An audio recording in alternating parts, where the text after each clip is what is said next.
నమస్తే, welcome to 6 TV. నేను రచన. ఇక బులెటిన్ వివరాల్లోకి వెళ్తే రాష్ట్రపతి భవన్ కు ప్రధాని మోడీ వెళ్లారు. ఇక రాష్ట్రపతి ద్రౌపది ముర్ముకు ఆపరేషన్ సింధూర్ పై వివరించారు. రేపు అఖిలపక్ష సమావేశం ఏర్పాటు చేశారు. ఈ సమావేశానికి అన్ని పార్టీల నేతలను ఆహ్వానించారు. ఇక అఖిలపక్ష నేతలకు ఆపరేషన్ సింధూర్ గురించి కేంద్రం వివరించినది. రక్షణ శాఖ మంత్రి రాజ్నాథ్ సింగ్ అధ్యక్షతన జరగనున్న ఈ సమావేశంలో ఆపరేషన్ సింధూర్ దాడులకు మద్దతు తెలుపనున్నారు. అలాగే భారత సైన్యానికి అభినందనలు తెలుపనున్నారు. మరి ఇదే అంశంపై మా ఢిల్లీ ప్రతినిధి అశోక్ రెడ్డి ఫోన్లో అందిస్తారు. చెప్పండి అశోక్. రేపు కేంద్రం అఖిలపక్ష సమావేశం నిర్వహించింది.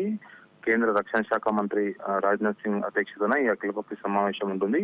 ఈ సమావేశానికి అన్ని పార్టీల నేతలు ఈ సమావేశానికి హాజరు కావాలని పిలుపునిచ్చారు. సో ఈ సమావేశం ప్రధాన ఉద్దేశం ఆపరేషన్ ఏదైతే సింధూర్ పేరుతో నిన్న పాకిస్తాన్ పై భారత్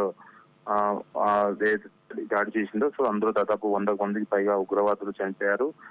9 స్థానాల్లో దానికి దాడికి పాల్పడ్డారు. సో ఇందులో భాగంగానే దీనికి సంబంధించిన ఆపరేషన్ సంబంధించిన పూర్తి వివరాలు ఈ అఖిలపక్ష నేతలకు వివరించే అవకాశం ఉంది. అదేవిధంగా సరిహద్దు వద్ద ఉన్న భద్రత, అదేవిధంగా ఇరు దేశాల మధ్య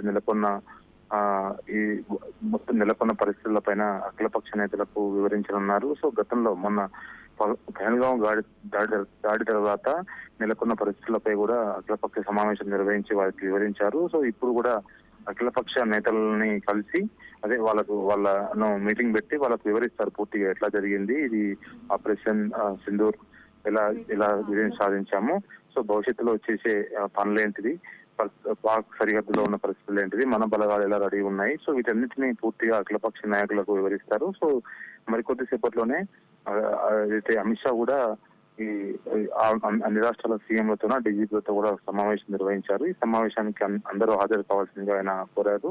సో ఇందులో కూడా ఆపరేషన్ సింధూర్ కు సంబంధించిన పూర్తి వివరాలు డీజీపీలకు సీఎంలకు వివరిస్తారు. అదేవిధంగా ఈరోజు సాయంత్రం 5 గంటలకు మాక్ డ్రిల్లింగ్ కూడా నిర్వహిస్తారు. కాబట్టి వాటికి సంబంధించిన విషయాలపై కూడా వివరించే అవకాశం ఉంది. ఎస్ అశోక్, అలాగే ఈ యొక్క అఖిలపక్ష సమావేశంలో అయితే మరి మోడీ గారు ఏమన్నా కీలక నిర్ణయాలు తీసుకోబోతున్నారా? సో అఖిలపక్ష సమావేశంలో ఖచ్చితంగా వివరించే అవకాశం ఉంది. పూర్తిలో ఇప్పటి వరకు చేసింది ఏంది, మరి భవిష్యత్తులో ఏ నిర్ణయాలు తీసుకుంటే వాటి పరిణామాలు ఎలా ఉంటాయి, సో అన్ని పార్టీలను కలుపుకొని వెళ్ళాలి కాబట్టి సో కేంద్రం ఈ నిర్ణయం తీసుకుంది. సో అందులో భాగంగానే అఖిలపక్ష సమావేశం ఉంటుంది. ఖచ్చితంగా రేపు సమావేశంలో ఆపరేషన్ సింధూర్ కు సంబంధించిన విషయాలు, భవిష్యత్తులో తీసుకోబోయే నిర్ణయాలు ఖచ్చితంగా ప్రస్తావించే అవకాశం ఉంది. సో దానికి అనుగుణంగా నిర్ణయం తీసుకుంటారు. అఖిలపక్ష నాయకులు కూడా వారి సలహాలను తీసుకుంటారు. వాళ్ళ అభిప్రాయాల మేరకు కేంద్ర ప్రభుత్వం ఒక నిర్ణయానికి వచ్చే అవకాశం. ఓకే, అలాగే అశోక్, మరి మోడీ అయితే మరి దేశ ప్రజల కోసం ఉద్దేశించి మాట్లాడే అవకాశం ఏమైనా ఉందా? అది ఈ రోజు సాయంత్రం లేదా రేపు వాటిపైన అఖిలపక్ష సమావేశం తర్వాత ప్రధాని మోడీ మాట్లాడే అవకాశం ఉంది. సో ఎందుకంటే ఆపరేషన్ సింధూర్ పేరుపైన భారత వైమానిక దళాలు దాదాపు 100 మందికి పైగా ఏదైతే నాకు సంబంధించిన టెర్రరిస్టులు ఉన్నారో వాళ్ళని చంపేశారు. కాబట్టి సో ఇప్పుడు ఆపరేషన్ విజయం సాధించింది కాబట్టి సో భవిష్యత్తులో ఏ నిర్ణయాలు తీసుకుంటారు దానిపైన అంత ఆసక్తి రేగింది. సో కాబట్టి ఇవాళ రేపు దానిపైన ప్రధాని మోడీ మాట్లాడే అవకాశం ఉంది. Okay, thank you Ashok.